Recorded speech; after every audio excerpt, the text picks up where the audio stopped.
What is up, Ravens flock? Huge shout out for your support for the 410 Sports Talk. James and Glenn are the best in the business. They're killing it right now. They love talking Raven talk. Make sure you go subscribe to their channel. Let's go Ravens. Big trust. Welcome everyone to another episode of 410 Sports Talk. I'm Glenn Martin here with my co-host James Haskell for another exciting episode of 410 Sports Talk. Before we get started on what we're going to be talking about today, hit the like button, hit the subscribe button, and of course, click the notification bell so we can keep you up to date on all your Ravens news. But Jimbo, the reason we are here today is we saw the Ravens had some press conferences at the Castle today as the players are returning for some off-season workouts. And one position group that had the most members of them representing the Ravens was the linebacker position. They had both Patrick Queen and Josh Bynes speaking to the media today. And it gave me a little bit of it gave me some reassurance, Jimbo. And some false hope? Well, you can call it that. I'll call it reassurance. And it made me think of you immediately because I know you've been kind of beating the drum. Yeah, you've been beating the drum of Mr. Devin Lloyd. And I'm sure it has nothing to do with the fact that he goes to, is graduating from Utah and you also graduated from the University of Utah. I'm sure that it's, and you're strictly talking about what you see as him as a player on the field. But aside from that, look, there's no doubt that Patrick Queen has made some mistakes on the football field, right? He's got some areas where he needs to get better and he needs to improve. But I got some exciting reasons why that's a very real possibility, Jimbo. All right, so what you're saying here is basically what we're here to talk about is whether or not we believe the Baltimore Ravens need improvement in the middle linebacker and the inside linebacker group. Yeah. Or we can make it with what we got. Now, you sound pretty confident that all right. Well, I'll let you continue. Let's see what kind of corner you're going to paint yourself in here. Okay. All right. But I'm interested to see why, Glenn, because I'll say right now, I absolutely 100% disagree with you. I mean, there's not a one thing that you said don't right say now, that with so much energy. I don't disagree. I don't agree with a single thing that aligns with that thought process. None of it at all. Okay. So I want to. So let's hear. Make me a believer. Okay, fair enough. All right. So the first thing I'll start with is the leader of the group, the old veteran of the group, Mr. Josh Bynes. Okay, and before you say, no, I'm not going to start with him.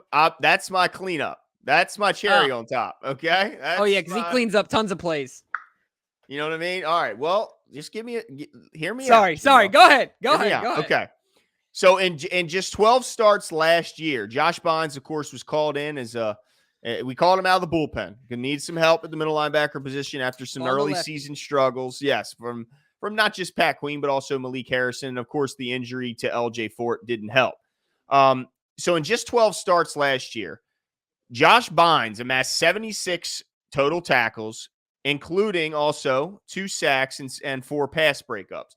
And a lot of it's not all counting stats when you talk about what a linebacker does on the field. Definitely. So, you have to go to some analytics. And if you go and look at the analytics at PFF, Josh Bynes was rated as the 11th best inside linebacker in the entire National Football League. That's ahead of guys that I'm sure you're much more familiar with the names if you're not a Ravens fan. Guys like Levante David of the Tampa Bay Bucks, Bobby Wagner, now of the LA Rams, is just to name a couple guys that I think most people would assume outperformed him, but maybe not if you really peel back the layers and look at the player himself. So I think it's safe to say that with Bynes, we're at least stable in that spot. Now, if you want to tell me that they could get more athletic, they could get younger, they could get faster, that's fine. But I think and I know that they're stable with him as the kind of the lead dog in that group. Then you get to Pat Queen. One thing I want to point out, Jimbo, and I bet surprises you. I bet you don't know this about Pat Queen and Devin Lloyd. Would you be surprised to hear that Pat Queen is younger than Devin Lloyd? And not just a little. You're right, because he's a fifth-year junior. Okay. Yeah, because he's a fifth-year junior, so I'm not surprised, for sure. So he's a year younger. He's only still – Pat Queen is still just 22 years of age. So still obvious opportunity for him to grow. And if you remember when he came out, he only played one full season at LSU because there was a logjam of talent ahead of him. He just couldn't break through. That talent is now thriving in the NFL. So he's awfully young. And let's remember, he has had moments of greatness. When he was a rookie, he was third in defensive rookie of the year voting, and had a much better season, I'll say, than he did his sophomore season, where there's no doubt that numbers, ticked down a little bit. But I still think a combination of his youth, his lack of playing experience, and having there's a new regime here in Baltimore on the defensive side of the ball with Mike McDonald coming back from college, his experience working with younger players, he being a young man himself, I think is a perfect recipe for a revival and a bit of, not just what we saw from him as a rookie, but to take a big step forward in his third year. Have you ever heard the term sophomore slump, Jimbo, when applied to Raven or to young players in the league? Sure. So it's a real thing, right? It's a very real thing. So all I'm saying is, let's not give up yet on our former first-round pick in Patrick Queen. I think there's no doubt about the athleticism. There's no doubt that he has the physical traits to get it done. So if he can clean up some of the mental lapses, some of the missed assignments, which I think he can, I think he can be a player that could be very effective for this Ravens team now that he's in the role he should have probably been in from the start with Bynes, sliding over at the mic. Well, see, that's exactly where you support my argument, in that by drafting a guy like Devin Lloyd, it doesn't mean that you're giving up on Patrick Queen. It means you're putting him in his right role, right? And you're saying, hey, dude, stick to this because this is what you're good at. We're going to narrow the scope of things that you do and allow you to play as fast as you can play, right? And you allow Devin Lloyd, who's older, like you said, who apparently knows more about football than a professional football player. Come on, man. And can look, I'm just going to read He's facing a lot less complex offenses in college. Okay. Sure. And he looked a lot better in college.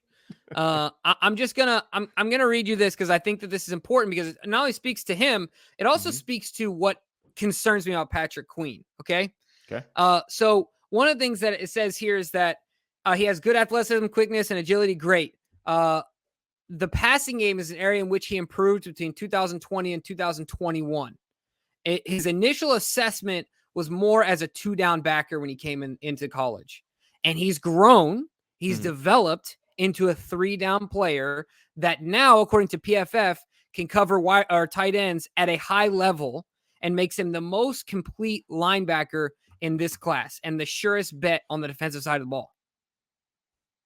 And then the other thing that I really like as well about his draft profile is, and if you watch him play, his ability to diagnose plays quickly and thrive in the box. What have we talked about with Pat Queen? Physicality, finishing plays, and getting spun around like a top, right? Like when he has no idea what's going on.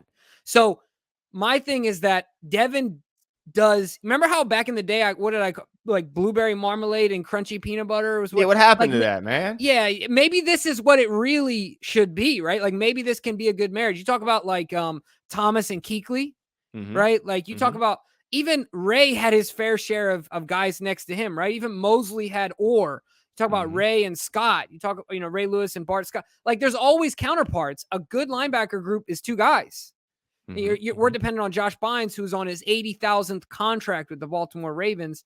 It isn't a bad thing, but you bring in Devin Lloyd, you got something sure, barring injury, for a decade, right? And you allow Pat Queen to then do his thing. So you greatly improve that room in and of itself. I just think he then fills the role of what we expect and want here in Baltimore. We want a middle linebacker that is our defensive quarterback, right? And what concerns me, like I mentioned, is that I haven't seen improvement in what I need to see from Pat, like his ability to diagnose plays, to break them down, at least not consistently, right? Like to finish, to tackle. I don't know. We've made this question. Can you learn to be more physical? Can you learn to like physicality? Because when I see him trying to strip the ball and backpedaling like a defensive back against a running back, it's exhausting. I want to put him in the dirt.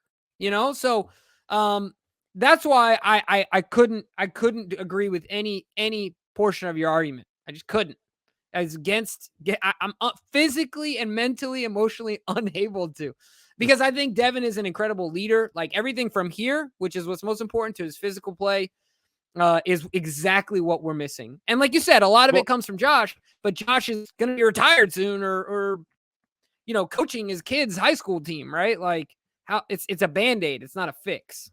Well, let me ask you this, because you've often said on here, when talking about guys who are playing much older than their competition, he's 23 years old.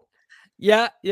You have been on here and I said it once. He's just playing against babies, and when he meets the level of maturity equal to him, then he's a bit, he's going to be in a bit of a dose of reality. Let me counter that. Okay. So when you're talking about an edge position, let's be honest, like there's a diagnosis that happens, right? Like you have to have a head on your shoulders, but I'm talking about physical maturation, right? Like if you can physically dominate the 18-year-old linebacker that's been eating Twinkies in high school as an edge rusher, which was what my reference was, that's different than being 21, 20, 18, or 23 and being able to diagnose a play. I get concerned about Pat here. Like, dude, I don't know what it is. I just feel like 90% of the time, if he isn't rushing the quarterback, or I don't know if he knows what's going on. Like, I just can't trust it. Like, that's my thing. Like, will he improve here? Everyone talks about Ray Lewis used to be a savant. You ever heard the story about how Ed Reed was sleeping in film study and some rookie challenged him on it? And he got up and he got up. The coach was like, wait a second, what are you doing? So Ed got up, diagnosed the play, what everyone else should be doing, sat down and said, dude, I did this for 8 hours last night, and went back to sleep. Right? Like there's a certain dedication to this that's required from a film study perspective. We all know the great Tom Brady watches 40 hours of tape a week. I'm not asking Patrick Queen to be Tom Brady, but the thing that I get concerned about is here I haven't seen much of an improvement. And I'm a novice. I don't know. I'm just a lay person. So maybe I'm missing something, but if I am, enlighten me. I mean, look, it's hard to argue when you see some of the blunders on the field with Pat Queen. It's hard for me to stand on here and tell you, but I will say this: we've seen those issues where he's backpedaling, trying to strip balls, not playing physical. But we've also seen those moments of greatness, like he talked about. Yes, his bad moments were bad. Easier? Wouldn't it make it more palatable, like his mistakes, if he just worked hard and was physical? Not that he doesn't work hard, but like just finish the plays, dude. Like that would make it more acceptable. I don't want the stop trying to strip the football. Just put the guy in the dirt. Like it's that simple, right? Like even if he wasn't great at diagnosing plays and didn't get any better, we obviously want him to improve. But dude, like the physicality of his game is also equally as frustrating. Yeah. I mean, he's got to get better there. But I just think that he's got a chance because of his youth and his lack of playing experience, as a whole of his career. Yeah. I think there's a good chance. I think with the tutelage of Bynes, they're full time. There's a good chance. So does that mean I'm elevating it to good chance. A good chance. So that means more likely than not. What is my benchmark that he'd have to hit for me to be right here? I mean, look, does he have to be an all-pro? Well, I think he has to be as good as Mosley. Ooh. Mosley was a hell of a player here. Let's see. When was Mosley? What Mosley? They were drafted in the same place, weren't they? Well, I think Mosley was much higher in the first round. They were both first rounders. Mosley was 16 in the first round. When did we take Pat Queen? It's like 27, I believe. Yeah, I think you're right. But still, I mean, not different neighborhoods. 28. Yeah, you're not. So to me, I think that's fair. I'm not asking him to be Ray Lewis, but can you be like CJ Mosley? Yeah. Can you be Darryl Smith? Really, okay. Now that's not too much to ask. All right. I mean, can you do that? It'd be nice. I think he can, Jimbo. You see this pen right here, Glenn? I'm just gonna put this one in the win column for me today. Look. If you want to go out and look, I'm pulling my only left card I got left. If you want to go out and spend a first round pick on a 24-year-old linebacker in your make it or break it year, then you can do that. But all I'm saying is, Jimbo, there's more pressing needs than now. Linebacker. That's a different argument. I told you I was pulling out my trump card. I was pulling out the only thing I had left. Jimbo. I was waiting for it because I don't 100% disagree with you. Where like If there's a guy there that's better value at a different position, certainly we have higher needs. Different argument, ladies and gentlemen. Different argument. All I'm saying is, if you're simply asking me if Pat Queen is the answer for the future, my simple answer is no. Is no. Okay. Well, I think, ladies and gentlemen, I can chalk that up get in the win column for your boy, because Jimmy just admitted he wouldn't spend a 14th rounder on Devin Lloyd anyway. I mean, a first rounder, not a 14th rounder. A 14th pick on Devin Lloyd either. I would. Absolutely. Depending on how the board falls. Damn it. Certainly. Thought I won that one. Okay. Well, let us know what you guys think. Is there anyone who's willing to hold out and give Pat Queen another go at this? He's only 22 years of age after all, which a lot of guys coming into this draft are that or older, and they've never even stepped foot. So I'm willing to give him a little more chance, a little more opportunity, see what we got in this young man. I don't know if Jimmy's ready to do that as well, or if he's just ready. No more question marks. That is my mantra for this offseason. No more question marks. Smith this year. He's going to be Roquan Smith this year. That's right. Let's get him. He's going to be Roquan Smith and Darius Leonard put together. That's what he's going to be. Yeah. Okay. Yes. Let's get it, Pat Queen. But let us know what you guys think. Yeah. Am I crazy? Is Jimmy right, or are you kind of picking up what I'm putting down here? Talk to us in the comments. We'll talk. Okay.